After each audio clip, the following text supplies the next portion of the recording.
Hello and welcome back to another episode of the Employee to Boss podcast. I'm your host, Haley Hayhurst. I am so excited to feature Danielle Bubliz today. She is a registered dietitian specializing in helping those who struggle with diabetes to lower their A1C and blood sugar. So while we don't get into the health side of diabetes and wellness today, we do talk about how she started her wellness business and went from working in clinics to starting her own business. She also recently gave birth to a son, and so she talks a little bit about how building her business has really given her the freedom to spend more time with her family.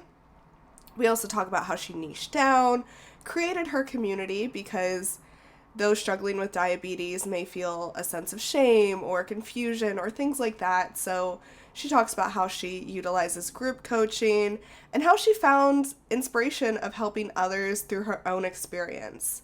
So I'll let her tell you more about her, but just a high-level overview. Danielle was 16 when she was diagnosed with type 1 diabetes, which stemmed her interest to pursue her education and becoming a registered dietitian. Prior to that type 1 diabetes diagnosis, she struggled with binge eating, and so she not only helps people with understanding diabetes and figuring out what works with their body, she also teaches a lot about intuitive eating. So really everything she does now stemmed from her own life experiences, which I think is amazing. If you have any questions, feel free to reach out to me on Instagram at Espresso Podcast Production, or also reach out to Danielle if you or someone you know are interested in her coaching programs. My mom actually went through her coaching program and found incredible results, and so I highly recommend her, and that is why I was dying to have her on the podcast. So let's get right in. Hey, Danielle, thank you so much for joining me on the Employee to Boss podcast. How are you today? I'm good. Thank you so much for having me. I am super excited for this conversation. I connected with you a while ago. You actually were coaching my mom through some health things that she had going on, and you did a fantastic job. And I'm so grateful for everything that you did for her and, all of your clients, really. So I wanted to get you on this podcast to talk about what you do and how you got to be where you are. Thank you so much. Yeah, I'm excited to chat about it because it's definitely been like a passion of mine getting to help people in this like diabetes space. Absolutely. So do you want to tell us about your journey from employee to boss? Yeah, absolutely. So I am a registered dietitian and I officially started working as a dietitian about 5 years ago. And I started off typically like the route of a dietitian after our internship is mainly like clinical roles. So like working in hospitals or maybe there's like outpatient centers. That's pretty much what I was taught in school. It's like you go clinical or maybe you do food service. Some people do like a private practice, but I feel like the business side of it really wasn't talked about. So I spent a lot of time doing clinical. I've always had a passion for helping people with diabetes because I myself was diagnosed with type 1 when I was a teenager. So that's always been a passion point. And after, I think it was like the start of COVID, where I was kind of wanting a change. I was wanting to be able to, do more of like remote work, be able to kind of like have my own business, but I didn't know how you even like go about that. So I actually started working at a private practice under another dietitian who was really wonderful. And I spent about a year there. And I found that I really enjoyed working with people with diabetes in an eating disorder space. So I had that great experience and I decided towards the end of my time there, like, I think I want to go for creating my own business. And I hired a business coach, which was so helpful because, again, like being in school for dietetics, we get very little information around business, marketing. We have like nothing. So we have to learn from scratch. So I learned a lot from her. I gained the confidence to launch my business. And I think we're going to be going on 2 years. Yeah, we'll be going on two Congrats. years. Yeah, thank you. So that's kind of like the starting point of why I started my business, was like understanding that I really had a passion for educating people, but I wanted to do it in a different capacity than an outpatient or clinical setting. Totally. That makes a lot of sense. And your journey is so cool. Like, not having any business knowledge and then going straight into hiring a business coach and being like, let's go for this. And that's really what entrepreneurship is all about, really just jumping into it and seeing what works. But definitely with business coaches, like you have to try less of like see what sticks and what is going to work and kind of have a strategy around that. Yeah, like so much that I learned around, it's like with Instagram being so popular now. I remember when I was a clinical dietitian, I started my account wanting to just like share and break down misinformation around, food. It's not anything I was getting paid to do or anything. I just did it for fun. And as I was creating my business and coming up with my business name and all that, my business coach had helped me kind of niche down. So I was like creating my content to speak towards my ideal client. And again, not something I would have ever learned in school. Yeah. So all of that was so helpful, coming from a place where I was just very focused on do the patient chart and then you're done. Yeah, totally. And, just like your clients come to you to figure out what's going to work for them, it's the same with like business coaching. So I'm also really Really. curious about, how you found your niche in the health and wellness space. I know that you talked about being diagnosed with diabetes type 1 back when you were a teenager, but so that probably Mhm. fueled it. But how did you actually create your space and create your credibility in this industry? Mm. Oh my gosh. Took a lot of time. It definitely took a lot of time. I think a lot of learning for me. I think having such a heart for people with diabetes, because I know for myself the process of understanding what I could and couldn't eat per se, while also for myself, I had always struggled with like disordered eating, binging, things like that. So it's like, how do I create this space for people to learn how to manage their blood sugars without having to do these like very restrictive, go vegan or, cut out carbs completely, cut sugar for the rest of your life. It's like, let's be honest, these are not things that are sustainable for people. And if somebody does enjoy doing that, that's awesome. No shame in that. But for the majority of people, that's a very hard space to be in. So, what really got me into like this space of like diabetes coaching and helping people feel more peace with food was stemmed from my own relationship with food, that I worked with like intuitive eating, which is a self-care practice. A lot of times in the like online space, it seems like it's another diet, but it's really just like a self-care framework, helping you understand like, okay, what does my day-to-day look like? What are my stress levels? What kind of food rules have I held on to for so long? And maybe even like diabetes, like what kind of maybe like myths am I holding on to? Like that sugar is the sole cause of diabetes, that it's your fault you have it, all these things that just stem shame. So, sorry, that's my own ramble. But No, that yeah, I makes a think lot of what sense. really, yeah, so I think like I got into this space because I just felt really passionate about helping others, because I saw for myself how it was very possible. Yeah, totally. And you've really created a community. You have a Facebook group, you have a Instagram where people can come and learn from you. And Mhm. you also have group coaching programs, correct? Correct. Yeah, yeah. So my business coach was the one that had recommended a Facebook group, which was definitely a learning curve for me, because I had only used Facebook for, myself, like posting happy birthday to somebody, or like Yeah. connecting with family members. So that learning that there is a space for businesses that can create community. So yeah, I started that Facebook group, and usually I post different prompts and things to get people chatting and engaging, but also to just like connect with each other.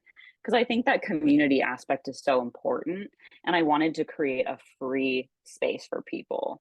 So the Facebook group was awesome. Instagram, yeah, definitely like helping people and educating. And with the group coaching, the way I had set it up is basically it's like an open closed group or like an open running group where I have people coming in each month and we do our, live Zoom sessions. I'm answering questions. We're talking about, you know, different things, like a lot of hot trending topics around diabetes. So yeah, it's just been such a cool space to really just get to connect with people. Totally. And so when you were first building your business, because things change when you're growing a business, right? Like the way Yeah. you start is Yeah. definitely not probably where you're at right now. So Hmm. when you were trying to figure out how you help people specifically, were there any things that you did maybe to understand your ideal clients better, like group coaching versus one-on-one, or Oh yeah. keywords to even use?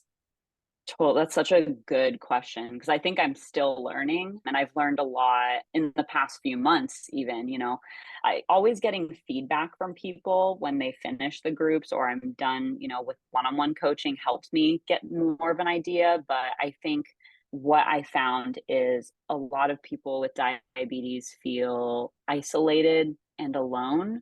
Like maybe they don't have anyone else in the family that has it. And while it's like your family wants to support you, there's something really nice about connecting with another person that may have a similar experience to you. So that's why I wanted to do the group coaching. And with my offerings, I would do one-on-one check-ins through messaging. So it's like I was still having that face-to-face or like one-on-one time with people, but also leaving the group space open so they get personal time with me, but also community time. A little bit of both because I think they're both very important. Yeah, I agree. And that makes a lot of sense because there's probably, as you mentioned before, the shame that comes around really any health condition, diabetes, especially if you have all these myths in your head. So having access to ask you questions directly is probably very beneficial for anyone who's maybe feeling that and doesn't want to ask in front Mhm. of a group, even if it is a group of people who are experiencing like the same thing. Absolutely. Yeah. It's been so cool because I know for myself, I think something that had stemmed in my mind when I thought about group coaching and I was working with my business coach is when I had been first diagnosed, I remember joining like a hiking group for people with diabetes. And there's just this like feeling, this like really nice feeling you get getting to spend time with other people where it's like I don't know, like, oh yeah, I had a low last night. That felt so weird. It was like this, it's like, oh my gosh, I had that the other day and this is what happened for me. It's like just sharing experiences. There's such a nice connection. So yeah, I think I've learned a lot in the past, like since starting my business, I've learned so much about people in general. Yeah. Oh my gosh, I bet there's so much psychology that goes into it too. Yeah, yeah, I feel like that could be like a whole nother area that would be really helpful for businesses, just to understand the psychology of people.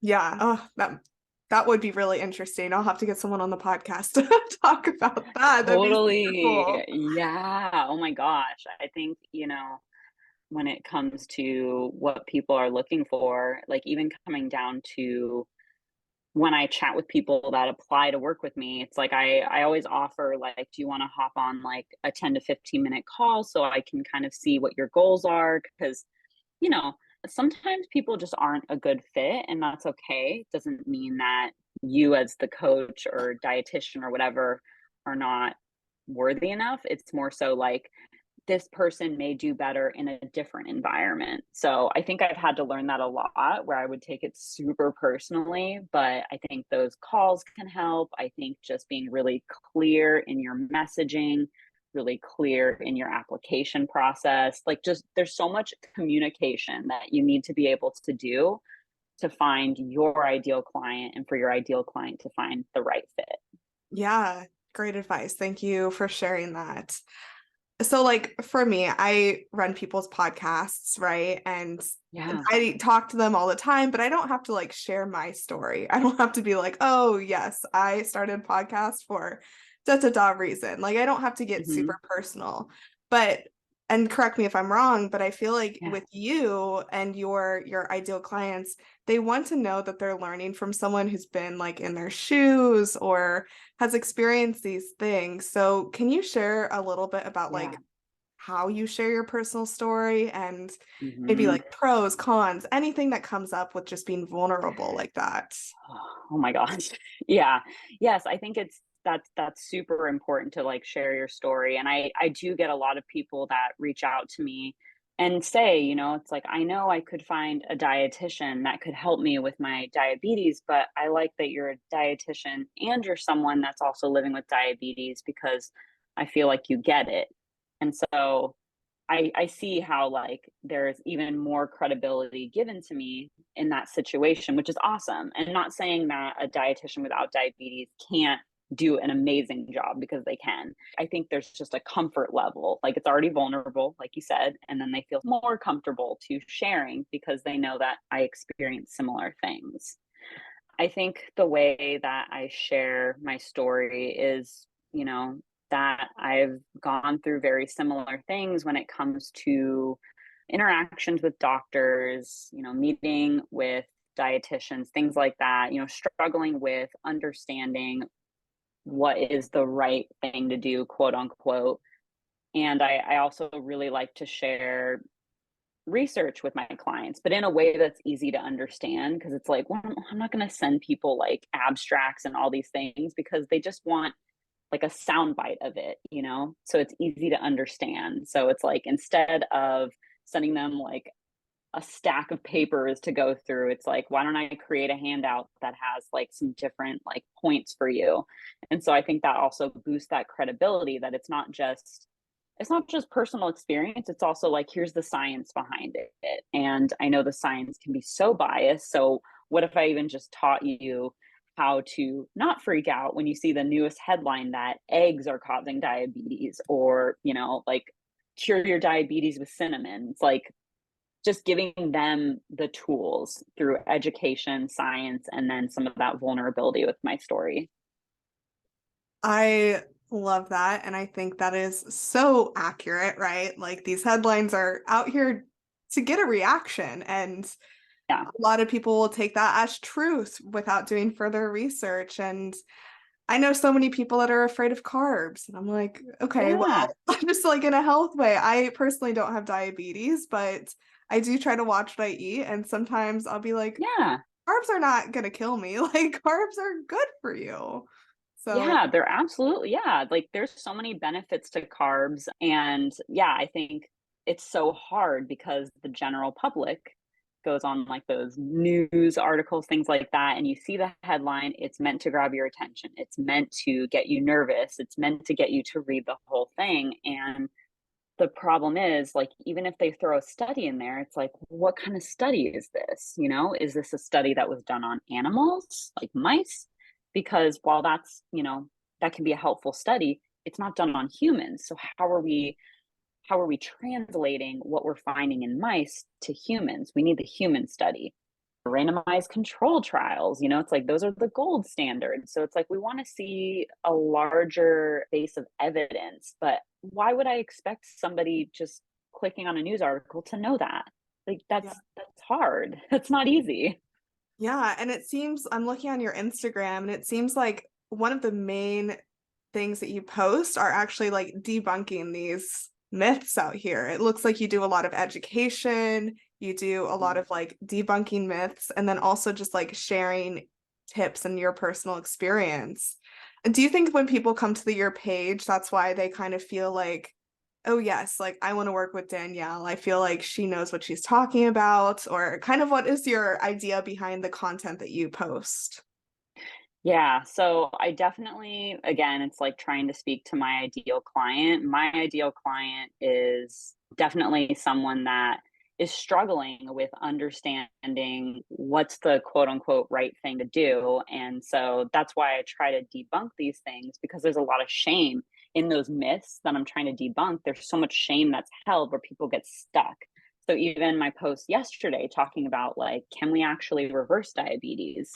I mean, it's controversial. It's definitely controversial because that messaging is out there a lot. And so it sounds like, I know on one hand, there's a part of me when I post, like, oh gosh, I hope they don't feel like hopeless. I don't want them to feel hopeless, but I want them to feel empowered that, okay, first of all, this was not your fault. Second of all, like here's how we can be realistic with where you're at and find ways that are going to support you.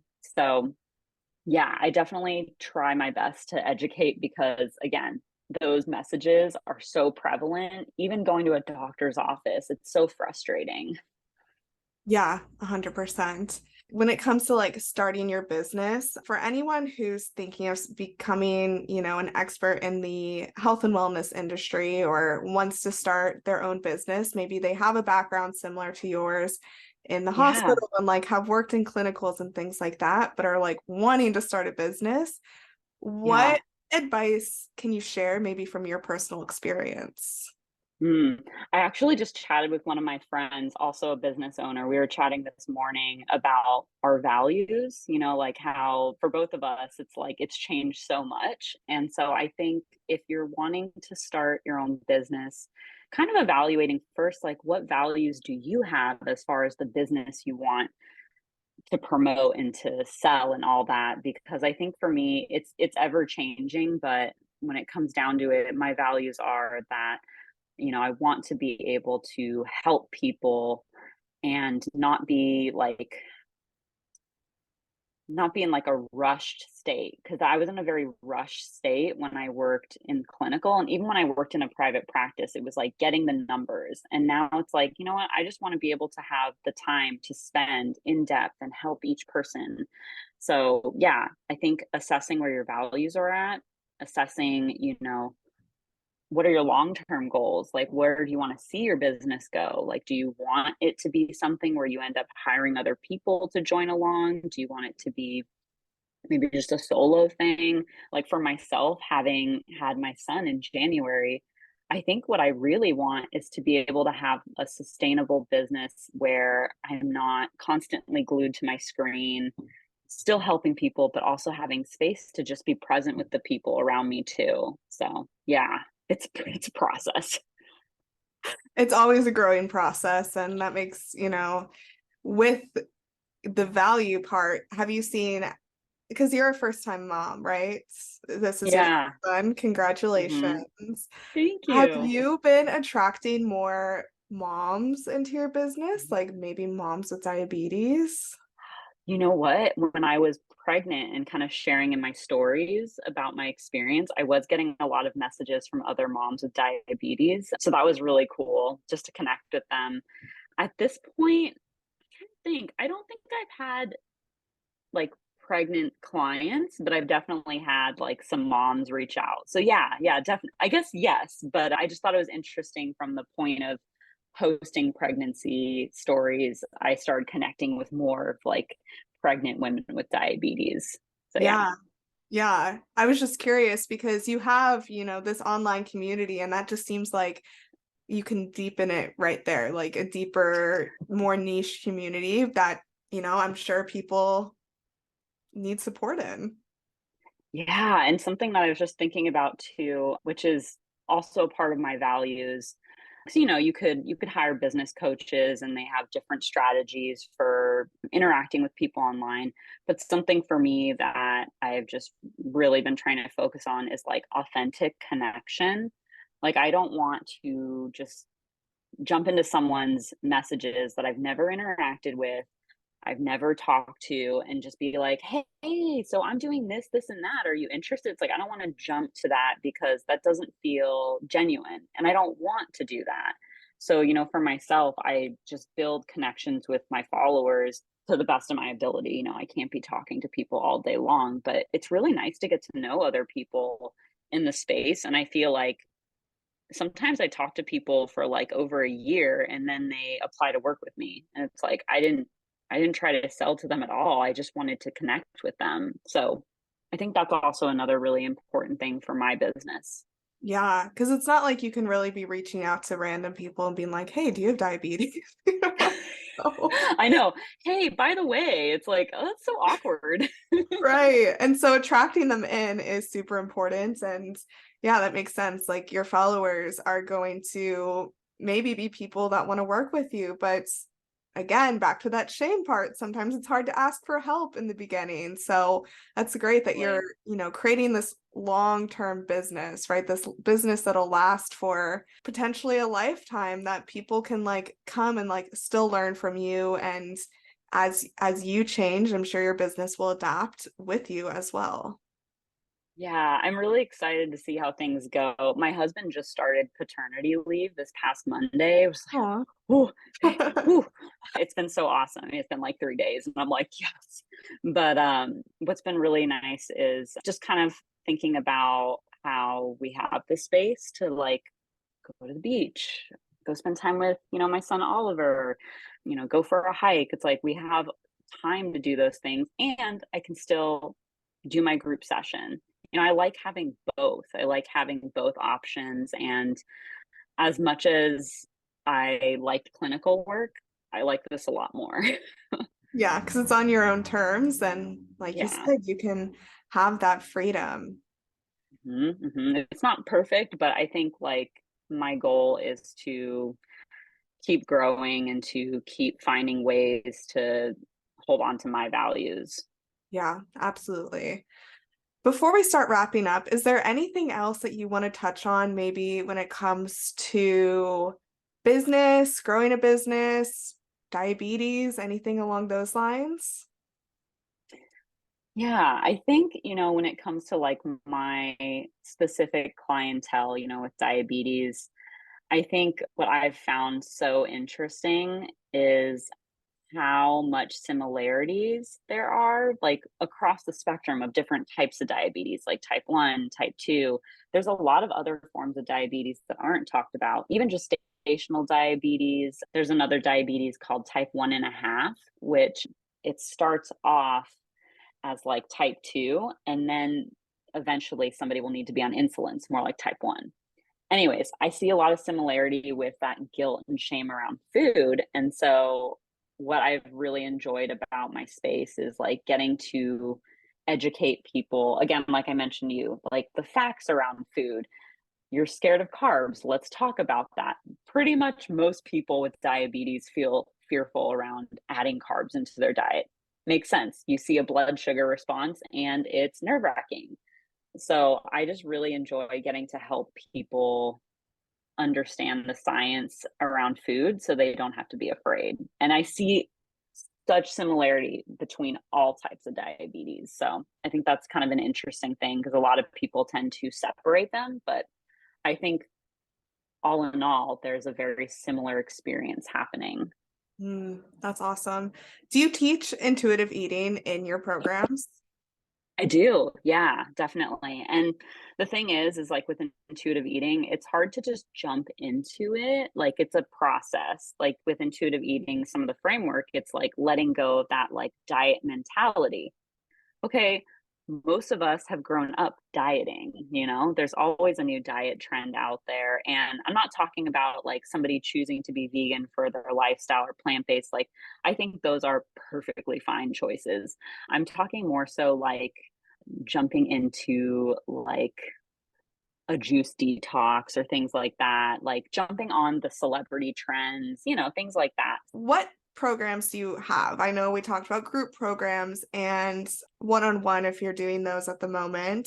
Mhm. And then I also saw on your Instagram that you have like a Of course. 3-day course, different courses Mhm. like that. Can you tell us, like for anyone listening that maybe wants to work with you, what you offer? Yeah, so I'm actually going to be switching some things up going into this, after summertime. So I'm going to be launching the 3-day course. I'm actually updating it. So it's going to be Fundamentals of Intuitive Eating and Diabetes. And that's just like a self paced course that includes like the resources, handouts, and then I do quarterly live questions and answers. So you can go through it. And if there's any questions you have that you want to bring into these live questions and answers, I'll answer those for you. I try to make it like very bite-sized and digestible for people because I know sometimes financially coaching is not possible, and I know time-wise it's not possible. So that's why I created the course. The group coaching, I'm going to be switching up a little bit towards the fall time. So it'll be a little bit of a shorter time, but still the same, where I'm offering those live questions and answers, community space, all that. And then one-on-one, I've definitely reduced so I can have some more time with my son, but I do have spots and they open up, periodically. So if anyone's interested, you can always just reach out to me and I can check to see like my wait list and what that looks like. Yeah, awesome. I know my mom did the one-on-one with you before Yeah. you had your son, and she found so much value in it. Oh, I so appreciate that. She's so lovely. And yeah, I really love one-on-ones. I just don't have the capacity to have so many spots for that because my day can look different every single day Yeah. with, having my son. Yeah, totally. I'm looking on your link tree, and you also have a link to Lucky Ironfish. Do you have products? Oh, yeah. So I don't have products, but that was actually a product that I affiliated with. And Oh, when very I cool. was pregnant, I had like low iron levels. I had anemia and I still have some low iron levels. So that's a really cool product too. Like if anyone's interested, basically you can just add it into things that you're cooking and it gives you some extra iron. It's easy to digest, doesn't add weird flavors or cause side effects. So I would like throw those in like curries or throw Mm. it into just like, any like broths that I was making. So that's just a fun product if you struggle with Okay. like anemia or low iron. I'll definitely put that in the show notes for anyone interested. There's so many cool products out there, so whenever I see one, I'm like, I wonder what that does. So I thanks for know. explaining Yeah. it. Yeah, absolutely. And I think I'm like very particular about the products that I'll promote, because there's tons of great things out there, but it's like I want it to be relevant to me and like maybe to my audience. And since that's more nutrition based, I'm like, I think it could be a really helpful one for some people. Absolutely. Well, thank you for sharing everything you've shared so far on the podcast. So much great information on, how you create your content, how you started your business, all of that. So, to start Yeah. wrapping up this episode, I ask every guest this. I would love it if you could share 3 action steps for the audience to take to move forward in their health journey or their business or whatever it is that you want to challenge them with. I think I'll go the business route for some action tips. And I would say, if you're in the health and wellness space and you're interested in starting your own business, I think, first it would be good to kind of spend some time thinking about your values, thinking about, in the long term, what do you want to see, come from your business? Like, what are your hopes? And then I think also kind of defining like who your ideal audience is. And sometimes people have a really hard time with that. And I think going back to your values can help. So the values, who's your ideal client? And yeah, just take the next step. Like it's very scary, but you know what? Like if we don't try, we never know. So I just say go for it, see how it goes, and you can always adjust and change things. It's your business is never hitting an end point. It's always evolving. Awesome. I love those so much. Thank you so much for joining me today on the Employee to Boss podcast. Where can people find you and connect with you? Mostly I'm on Instagram at Food Freedom Diabetes. My website, pretty easy, foodfreedomdiabetes.com. I would say I'm on Facebook with my free group a bit. So if you want to join my free group, it is Blood Sugar Balance Without Guilt. And I know you'll put that in the show notes. So that'll be easy to get to. So yeah, those are the spaces you can find me. Awesome. Yeah, all of those will be in the show notes. Thank you so much again. You've shared such great information, and I hope people reach out if they need some support. Awesome. Thank you so much for having me. Bye. Bye. Thank you for listening to the Employee to Boss podcast. If you made it to the end of this episode, I hope that you implement the actionable steps from this week's experts so you can get started with your business today.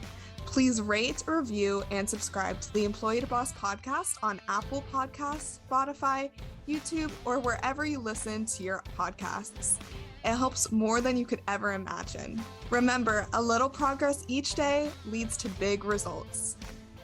We come out with a new episode every Tuesday. To access our show notes, transcripts, and courses, please check out espressopodcastproduction.com.